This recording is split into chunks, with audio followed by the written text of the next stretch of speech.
Lo que vas a ver es parte del curso de escáner automotriz de OpenAuto. Disfrútalo. Bueno, este curso de escáner automotriz es parte del programa de formación diagnóstico electrónico que nosotros tenemos en OpenAuto, el cual está integrado por tres módulos.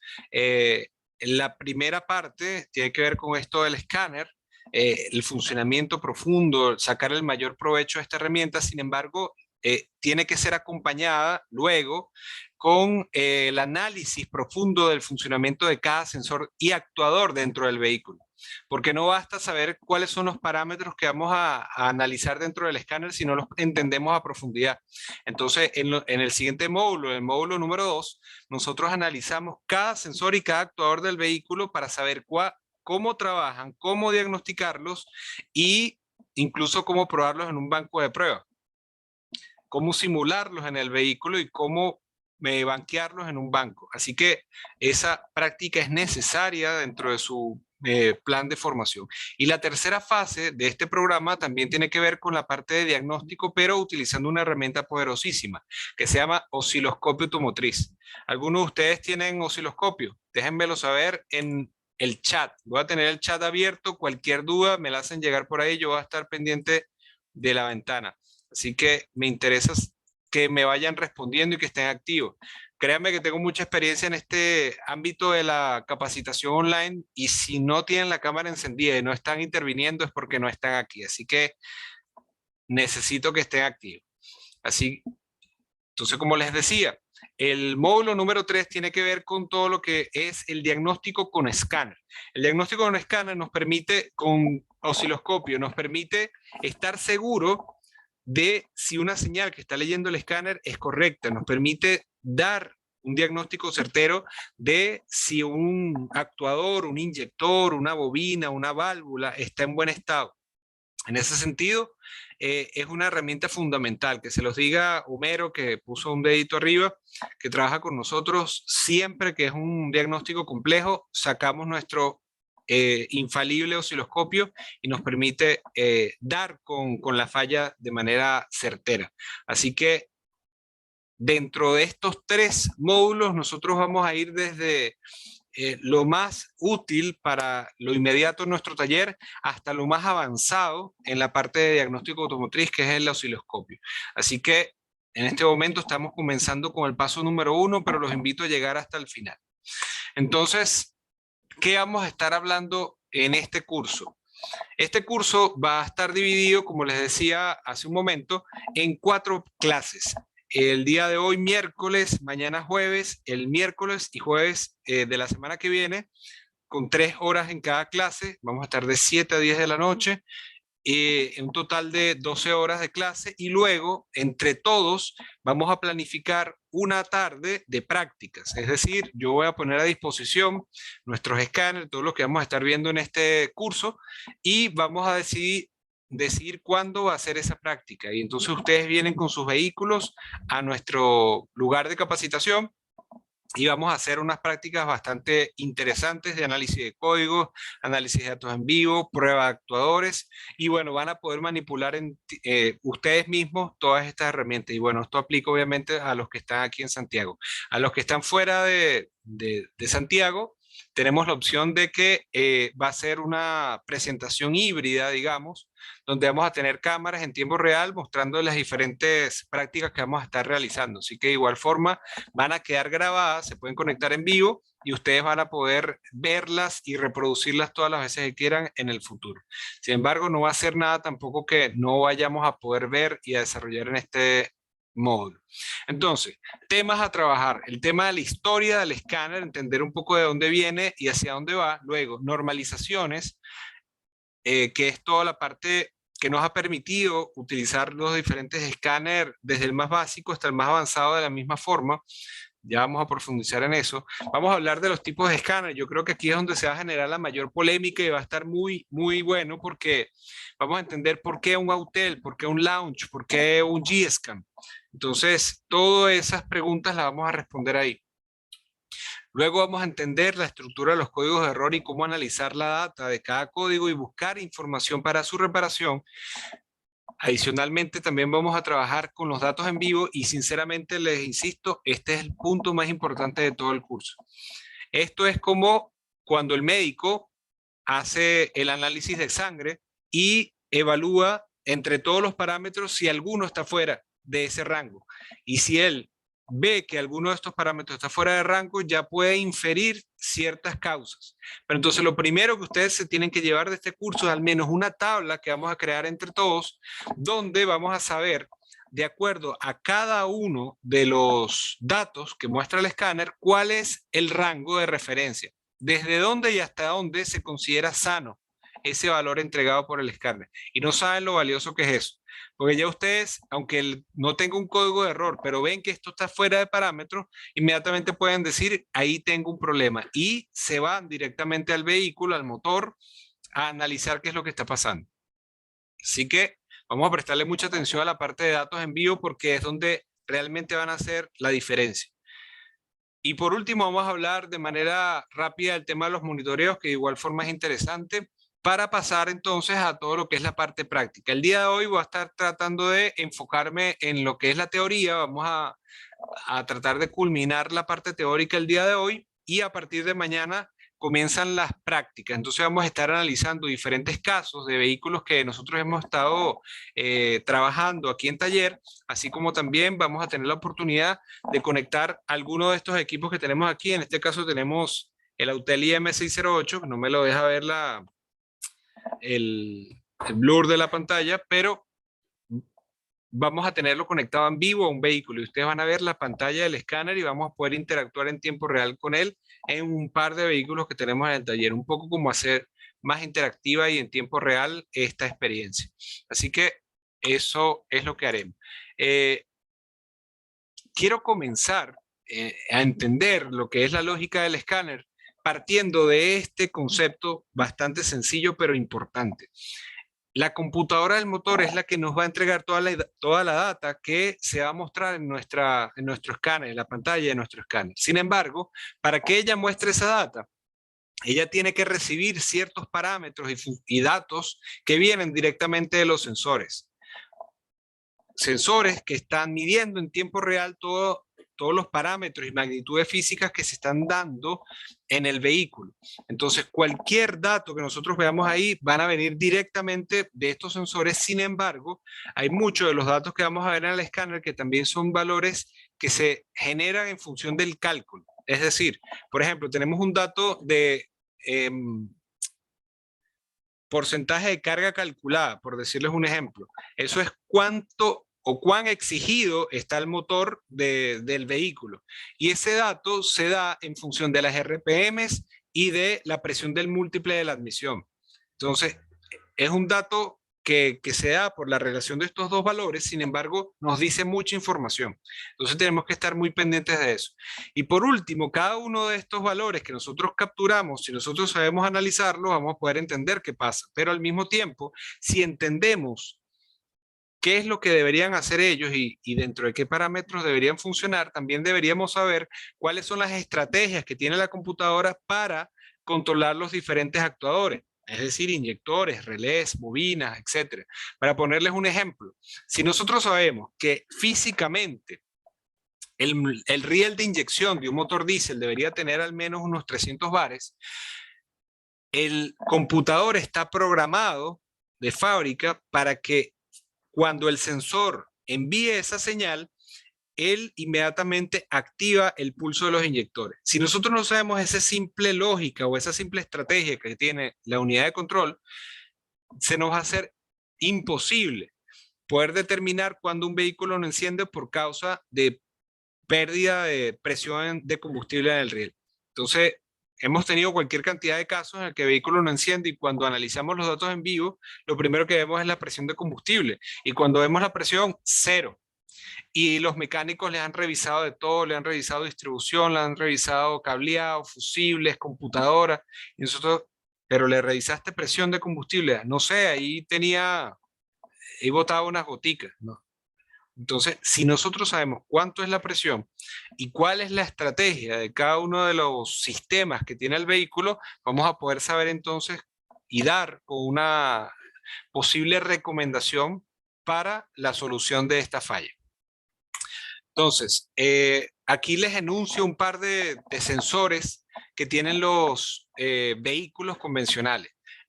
Comenzamos desde la parte central a la izquierda. Por ejemplo, tenemos sensor de pedal, o también llamado APP. Este va a ser fundamental porque ya hoy en día los pedales de aceleración no tienen lo que llaman la guaya, le dicen en Venezuela, aquí le llaman la piola, en Chile. La piola, que es la que antes abría la mariposa de gases. Hoy en día es simplemente un sensor que además tiene dos pistas, es decir, ella lee dos señales al mismo tiempo. Eso es lo que le llaman redundancia de señales. Y esa redundancia permite que si alguna se sale de parámetros, la otra debería estar dentro de los valores normales. Inmediatamente la computadora entra a una estrategia. Esa estrategia es limitar la aceleración, porque si no, sería un sistema tan peligroso que si cualquiera de estos dos, o si tuviese uno solo, se saliera de parámetro, el vehículo se comenzaría a acelerar y podría causar accidentes. Entonces, este tipo de estrategias a causa de los sensores va a ser fundamental que las vayamos entendiendo. Entonces, ya tenemos el primer sensor que se llama APP, tenemos el sensor llamado IAT, que es el sensor de temperatura de aire de entrada. Luego tenemos sensor de temperatura de refrigerante de motor, o ST, que Engine Coolant Temperature. Esto es muy importante que los vayamos conociendo por sus acrónimos en inglés, ya que de esa manera es mucho más fácil interpretar la información técnica. Cada vez que nosotros buscamos información de reparación de los vehículos, la mayoría va a estar en inglés. Y si quieres saber dónde está el sensor de temperatura de refrigerante de motor, vas a buscarlo por ST, o en su defecto Engine Coolant Temperature. Luego de esto tenemos también los sensores del cuerpo de aceleración, o también llamados TPS, Throttle Position Sensor. Tenemos también sensores de detonación que nos permiten saber si hay picados dentro de los cilindros.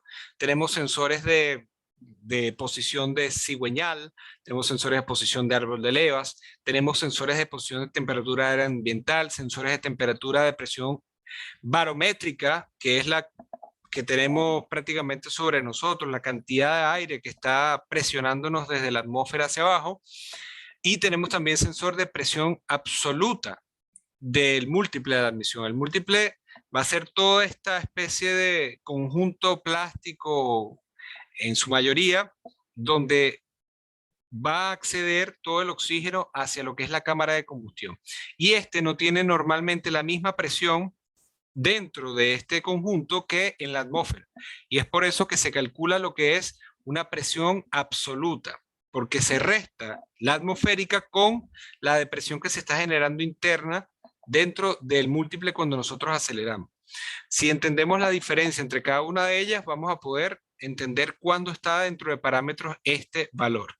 Por ejemplo, para darles un dato rápido, en los vehículos diésel, y aquí váyamelo poniendo, ¿cuánto debería ser la presión común que debería tener un vehículo en ralentí? Para ir sondeando cómo está el terreno. Colócamelo en los comentarios. La presión normal que debería tener en la admisión un motor diésel.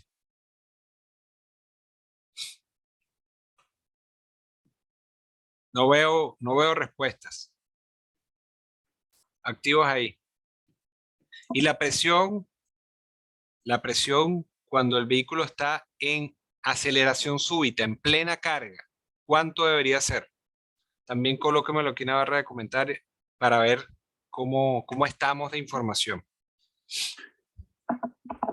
Mientras me van respondiendo, les comento un par de componentes adicionales que tenemos dentro de este conjunto. Por ejemplo, tenemos en la parte de actuadores, desde lo que es la bomba de combustible, tenemos la válvula de evaporación, la que recircula todo lo que son los gases que se producen dentro del tanque de combustible y se inyectan de nuevo al motor. Tenemos también los solenoides de BCT, o también de válvula, perdón, de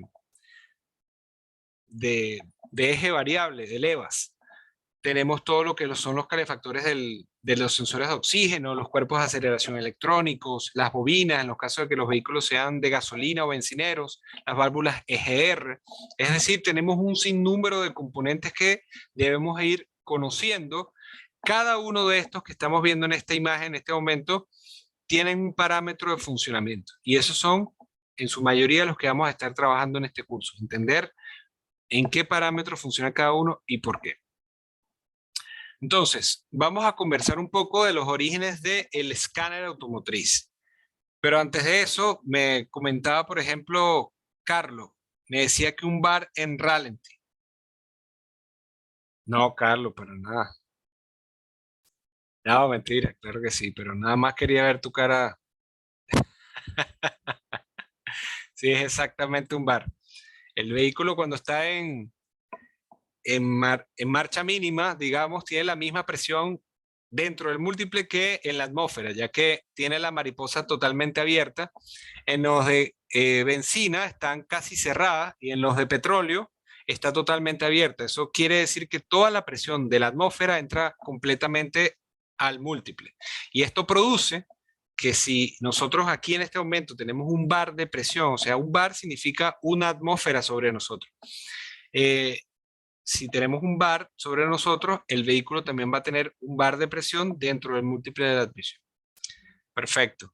Me decía Homero por aquí que en aceleración súbita tiene 2 bares para lo que son aceleraciones súbitas en vehículos diésel.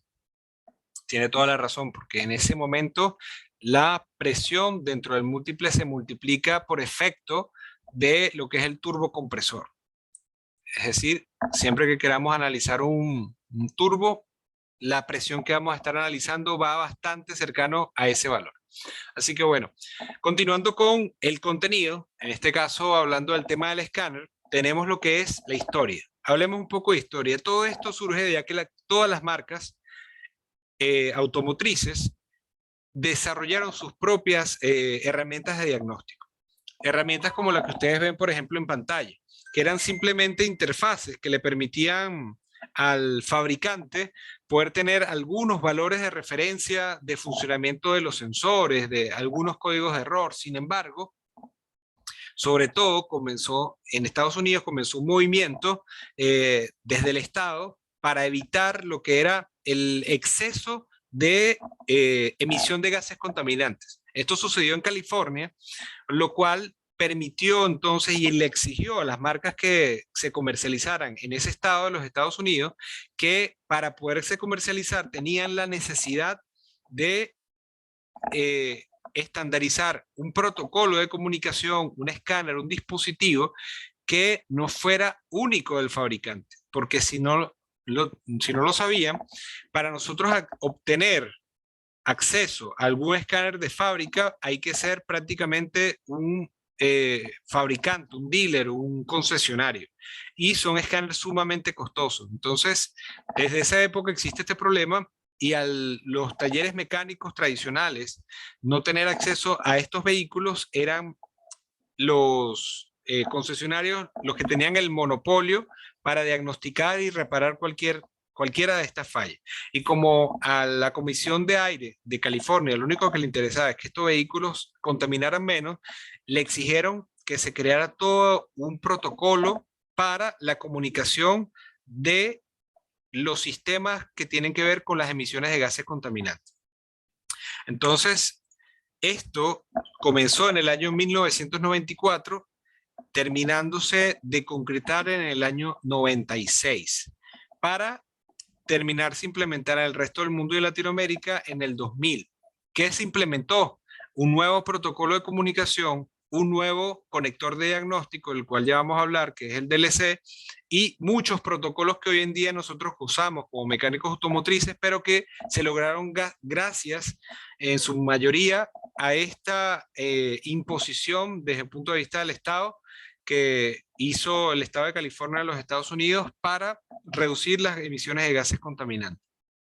Entonces, esto permitió desarrollar el famoso Onboard Diagnostic de la segunda generación, ya que la primera era la que tenía cada uno de los fabricantes con sus escáneres originales.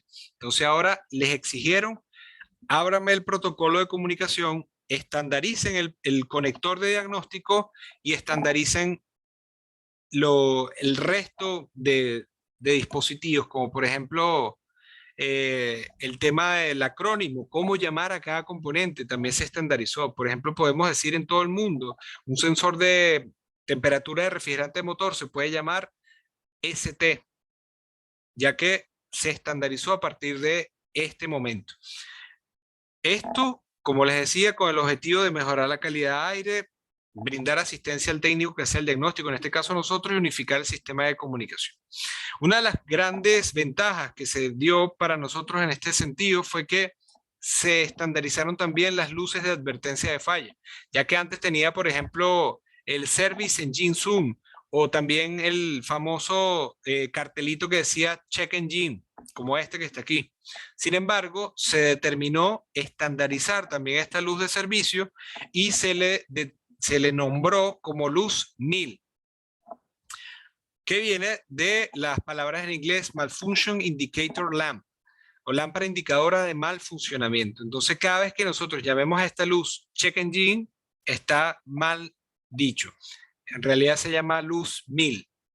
Nosotros dentro de nuestro taller, dentro del argot técnico, después que damos algunos de estos cursos, hablamos de luz 1000, pero lamentablemente en el día a día con el taller y los clientes le decimos, le encendió el check engine y ellos nos van a entender mucho mejor. Algunos clientes dicen, por ejemplo, se me encendió el check-in o el motorcito que está en el tablero, pero bueno, afortunadamente es una sola luz y no son muchas las que tenemos en el vehículo. Un dato que les doy, por ejemplo, interesante también, cuando esta luz, la llamada luz 1000 a partir de ahora, enciende de manera parpadeante es porque tenemos